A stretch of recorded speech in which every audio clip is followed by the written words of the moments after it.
So making this record is a special privilege, and I'll do my best in this short space of time to pass along to you a distillation of more than 20 years of research on why some people seem to do so well in life while others do not. This information has changed my life and the lives of thousands of others who have made the same discovery, and I sincerely hope it will have a happy and profitable effect upon yours.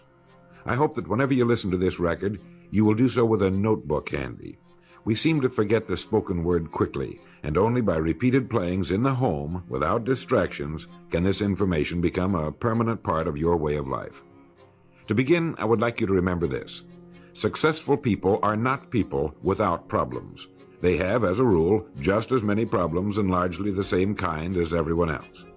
The difference is that they learn to solve their problems. Successful living is nothing more than the ability to solve successfully the problems which are as much a part of living as breathing. The degree of our success will be determined by the extent to which we can solve our problems. So now that we've defined the problem, let me make this statement. If you can tell me what you want, I can tell you how to get it. The problem with the great majority of individuals is not with their ability to achieve their goals in life, but rather with the failure to understand two factors vital to successful living. The first is to make the decision as to what it is we want enough to give it most of our attention until it's been achieved, and to clearly define it. And the second is to fully understand that we have the ability to achieve this goal, or we wouldn't want it in the first place. The next vital rule to successful living is to understand that our success is won or lost by our ability to serve others. We are interdependent, and it's just as impossible to succeed without serving others as it would be to live in our modern world without others serving us. Our rewards in life will and must always be in exact proportion to our service. It is the misunderstanding of this single law which, in my mind, is responsible for fully 90% of the frustration and discontent we see around us. In your mind's eye, get a picture of a giant apothecary scale, the kind with the crossarm from which hang two large bowls on chains. One of the bowls is marked rewards, the other service. These bowls will always be in perfect balance. Now, a lot of people don't like this law, if they're even aware of it, but not liking a law does nothing to change it. The basic laws of nature and economics are unchanging. If we're out of step with them, we are, as Thomas Huxley put it, checkmated, without haste, but without remorse. But to those who know and work with the laws, he said, they are paid with the overflowing sort of generosity with which the strong delight in strength. Now, there are two kinds of rewards or income. One is psychic, the other is real or tangible, such as money or property. If a person doesn't like his income, all he has to do is take a good long look at his service. The fact that the many individuals in the fields of science, religion, teaching, and so on must measure most of their rewards in the realm of the psychic does nothing to alter the fact that their rewards will be in exact proportion to their service. Look where you will find this law in undeviating operation. Our rewards will always be in exact proportion to our service. Good examples of this are World Book and Childcraft. The fact that your company is the world's largest publisher of reference material is based solely on the fact that its products have found the widest acceptance and have been sold to more individuals and institutions. This is the law, then, that lies as the supporting structure of economics and personal well-being, so fix it in your mind. All attempts to sidestep or in any way avoid this law will result in frustration and failure. So this brings up the question, if what I want is more than I now have, how can I increase my service in order to earn it? Well, whom do we serve? We serve people. So let's take a moment to try to understand people. The more we understand them, the better we can serve them. I think of an adult human being as a grown child, doing his best to play for the first and last time on earth, this game called life. The extent to which he learns the rules of this mighty game will determine his success. But right here we run into an historic and exasperating fact. People down through the centuries have, with the most amazing consistency, divided themselves into two groups. One group contains about 5% of any given population. The other group contains the remaining 95%. Neither of these two groups is any better than the other. But one thing separates them. The big group, the one containing about 95% of the people, never seems to get the word, while the smaller group, the 5%, does. Now, what do I mean by getting the word? I mean about 95% of the people never quite understand, emotionally or intellectually, that we as individuals control, to an altogether unsuspected extent, our lives here on earth. That each one of us is the architect of the structure fashioned by our years. You see, all of us want the same things, but only about 5% figures out how to get them. I think it's perfectly stated in your World Book booklet titled Opportunity Unlimited. It says, within each of us burn two unquenchable ambitions: to serve importantly and to gain financial independence. Both of these worthwhile goals are within the reach of all of us, man or woman, but according to statistics, only about 5% achieve both of them. Why? Let's look at it logically. Every human being has a tendency to think, act, and talk like those by whom he is surrounded. This is environment, and it exercises an enormous influence on our lives. We've already pointed out that 95% don't seem to get the word in life.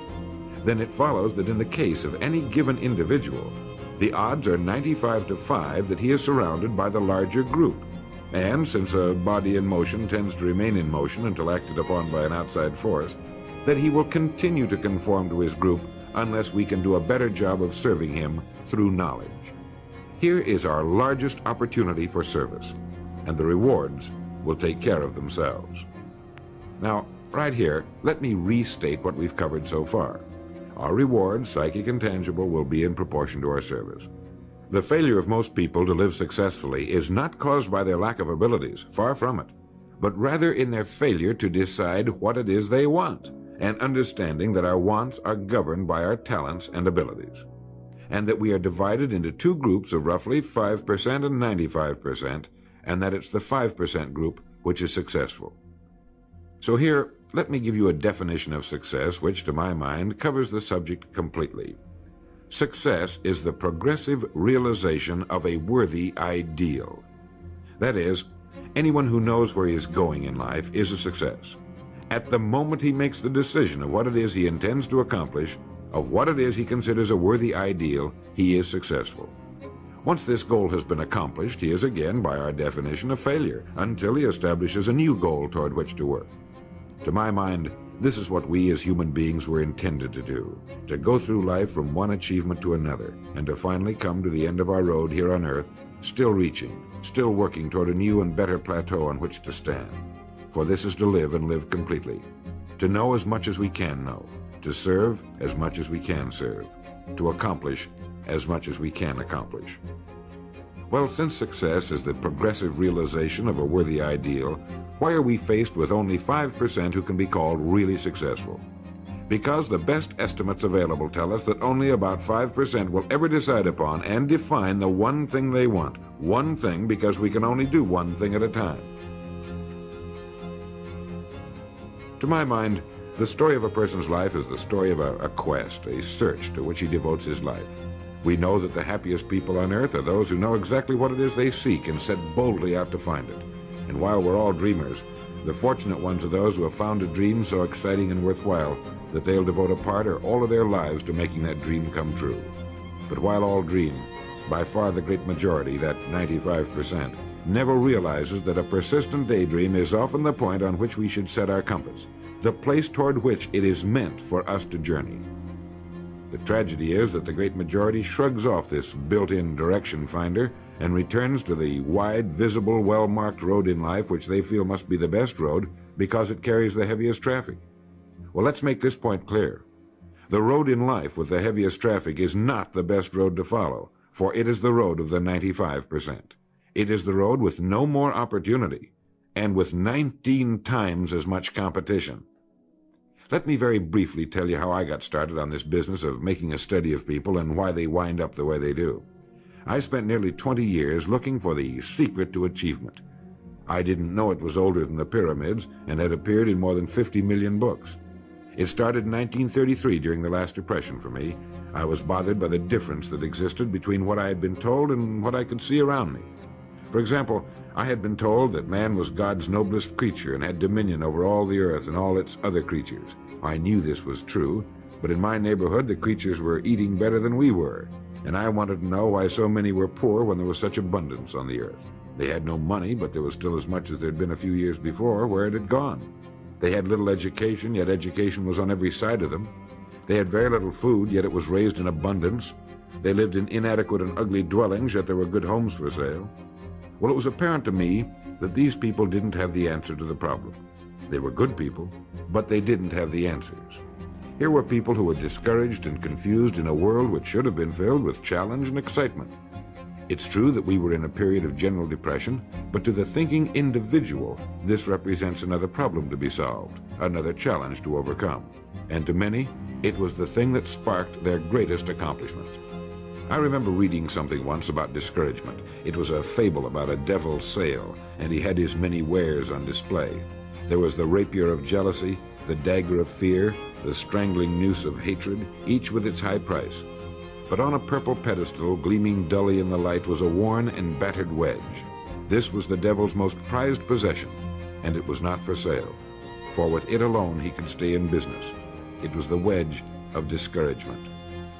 Well, as I remember it, the people in my neighborhood were a pretty discouraged lot. Now, discouragement can only come from one of two things. One, a lack of information, or two, a situation over which we can exercise no control. It is very seldom that we're faced with number two. Almost all discouragement can be traced to a lack of information.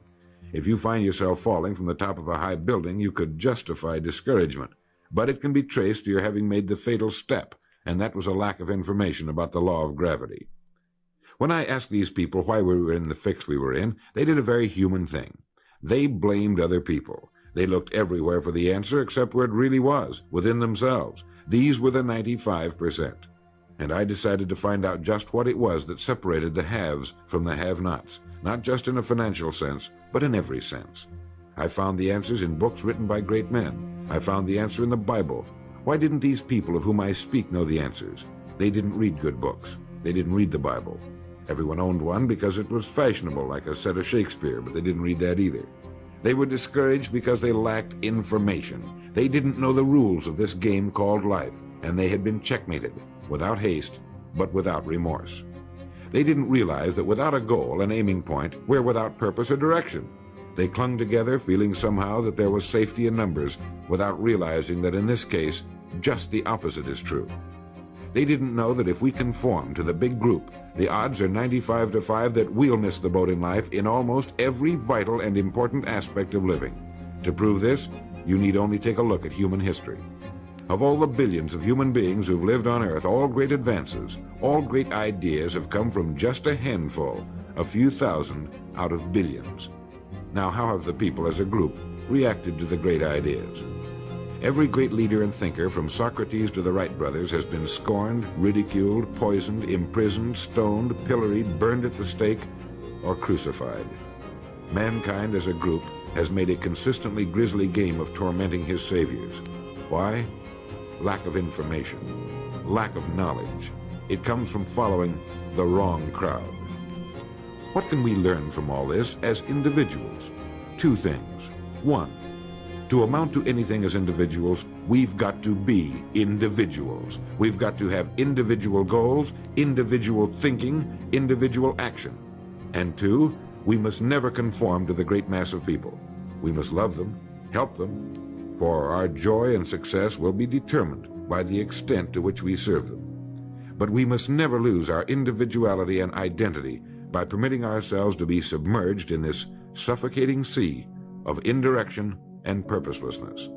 There's nothing wrong with emulation. In fact, it's a good idea, so long as we emulate a person who represents that which we wish to become, but never the crowd, never the 95%. And you know what the answer was, the secret to achievement that I had devoted nearly 20 years to finding? Its pure simplicity had caused it to elude me, just as it manages to elude the majority of the people in any given age. I had been looking for something complicated, something only a mind prepared by years of study could grasp, and I found the answer so simple a child can understand it. In 6 words, we are what we think about. Our minds, our thinking controls our destinies here on earth to a degree totally unsuspected by the great majority of people. When you think about it a moment, it becomes so obvious, so clear and simple. Well then, if we become what we think about, and if we can control our minds, we can pretty well tell our own future. And that's the point I want to make. That's what I meant when I said earlier that each one of us is the architect of the structure fashioned by our years.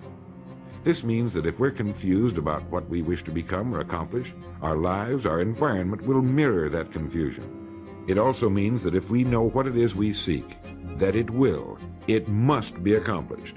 Barring an act of God or a catastrophe over which we have no control, we as individuals can call our own shots for the rest of our lives. We can know what it means to go through life from one success to another, to play life according to the rules and reap the rewards. We can know what it means to have peace of mind and live calm, cheerful, successful lives. You are at this moment the sum total of your thoughts to this point, for there is nothing else you can be. And 5 years from now, you can be and have anything you set your entire mind and heart upon. Turn this record over now, and let me tell you of a way you can use this law to accomplish more in 5 years than the average person does in 40. Succeeding in life has always been a matter of doing that which the great majority does not do. Now let's keep this in mind as we get into this business of goals. It isn't that I want to make an invidious comparison between the 5% and the 95%, not at all. That's just the way it is. And if we don't recognize it, it will be to our cost. At the beginning of this record, I made the statement, if you can tell me what you want, I can tell you how to get it. You see, the trick is not in achieving our goals, it is in establishing them. A ship would never leave a harbor if it did not have a destination. An industrial plant would never open its gates if it did not have a product or a purpose. Football would not be played without goalposts, nor would baseball without a home plate. Every business operates for a purpose. Every game has a reason. Getting back to the analogy of our ship, if you were to climb to the navigation bridge and ask the captain the name and location of his next port of call, he would tell you immediately. There's not the slightest doubt in his mind. Can you tell anyone your destination just as quickly and in one sentence? The captain of the ship knows that he can arrive at only one port at a time. He knows that it's impossible to arrive at two. Do you know that? He also knows that his destination will be invisible for fully 99% of his voyage, but he knows it's there and that he'll reach it, barring an unforeseen catastrophe, if he will just keep doing certain things a certain way every day. One fine morning, his destination will appear on the horizon.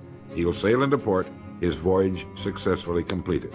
When his business has been accomplished, he'll then sail to another predetermined port of call, and this will take him and his ship from one success to another for the rest of both of their lives. By understanding that he can reach only one port at a time, the owner of a ship can, in the short space of a very few years, reach hundreds of ports successfully. There'll be problems, lots of them, but they'll be solved, and the ship will steam its solitary course over the deep oceans of the world, devoting its life to accomplishing its mission and contributing its share to the welfare and economy of the world. Men and women who follow this sensible, obvious, and meaningful way of life will do the same. But the paradox is that most are like ships without rudders. They're subject to the whims of wind and tide. And while they hope they'll one day arrive in a rich and bustling port, you and I know that for every narrow harbor entrance, there's 1,000 miles of treacherous and rocky coastline.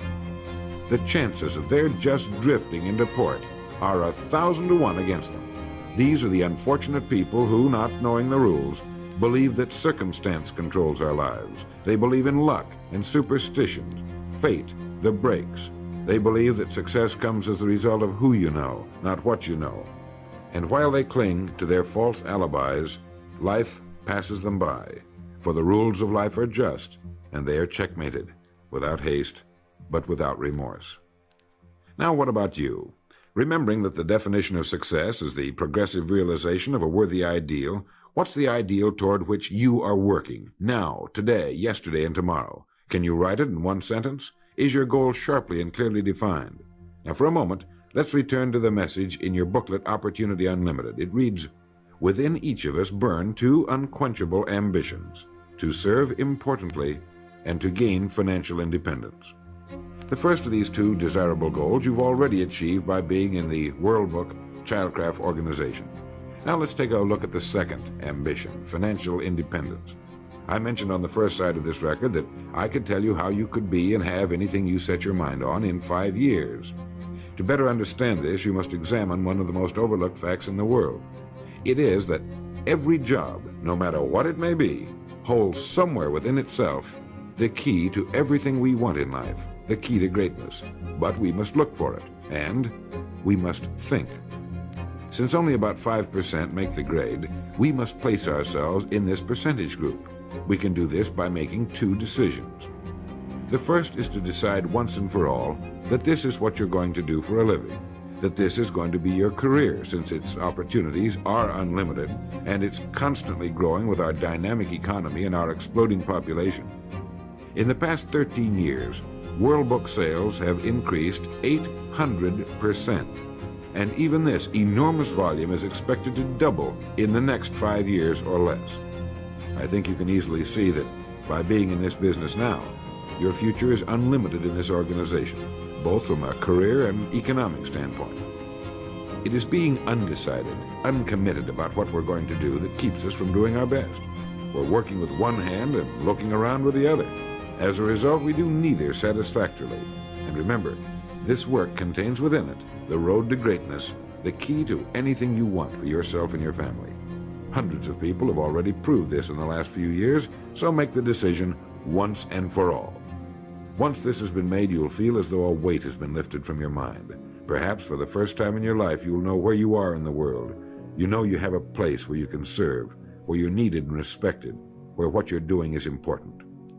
Once this decision has been made, we come to the second. Decide to become a professional at your business. You see, we can either compete or create. If we compete with all the other people in our line of work, we must be willing to accept the same rewards. If that's what we want, fine.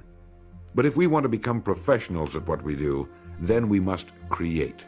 And when we begin to do this, there's no limit to that which we can achieve.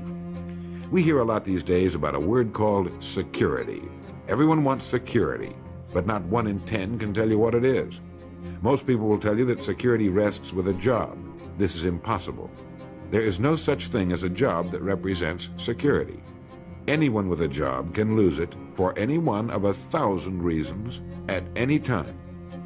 Those people I saw back in 1933, demoralized and afraid, thought that a job represented security. And when it had been taken from them, they had lost everything. They found themselves lost in a world they didn't understand.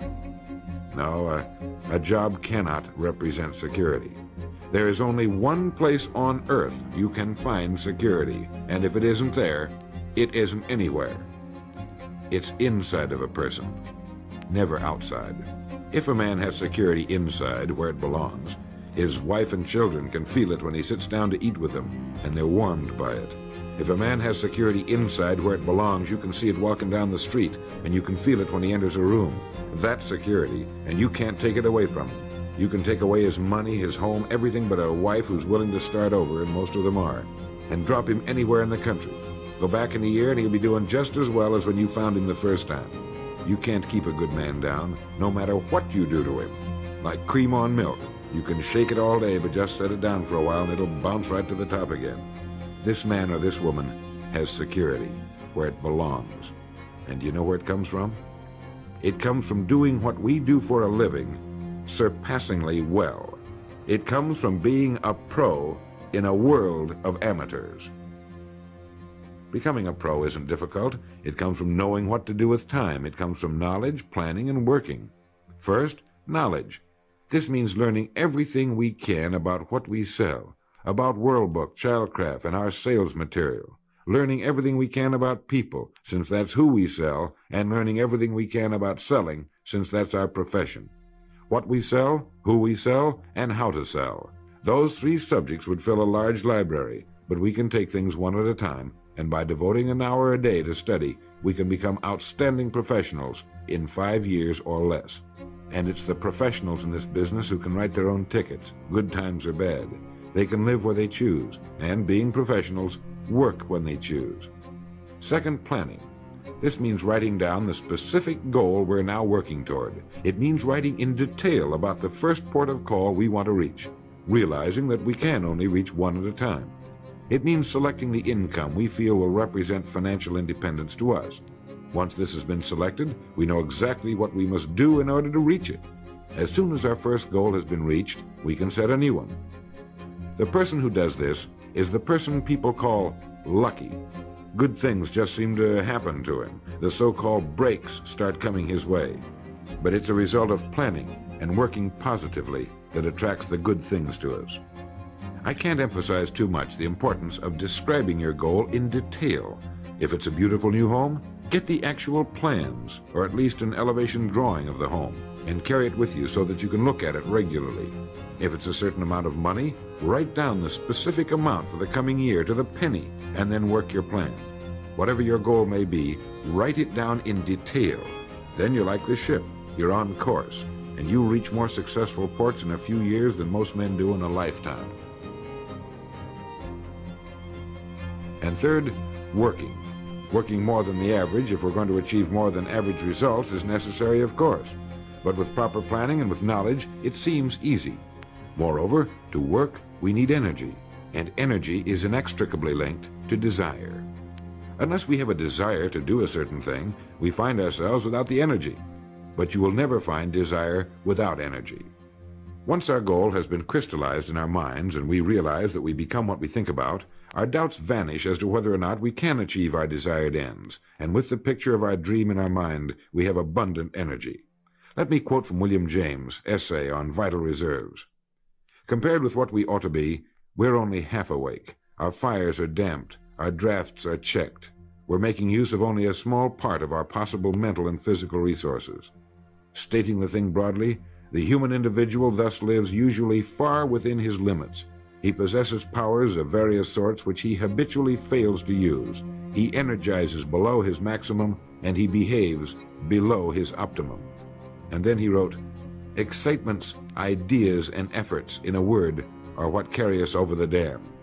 He goes on in this excellent essay to point out that we have deep reservoirs of abundant energy that we habitually fail to use, and that by pushing past the first false feeling of fatigue, we will find an exhilarating second wind that will take us to our goals. This is why in studying the lives of the world's great men and women, we find they seem to be indefatigable. Work meant nothing to them, because what they were doing, where they were going, filled their entire worlds. Frequently, people find it difficult to establish a goal toward which to work. Realizing that we cannot be successful without a goal, here's a good way to solve the problem. Get off by yourself and where you can think without being disturbed. Then write on a sheet of paper a complete description of the person you would like to be and the things, in being this person, you would have. Once this has been done, start acting the part of the person you wish to become. Carry as often as you can a clear mental image of the person you want to be and begin to be that person.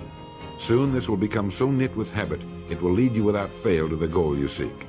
You see, when you begin to do this, you're using your greatest power, your mind, and you will become what you think about. Some time ago, I was flying west and reading a copy of a television play by the three-time Pulitzer Prize-winning playwright Archibald MacLeish. The play was The Secret of Freedom.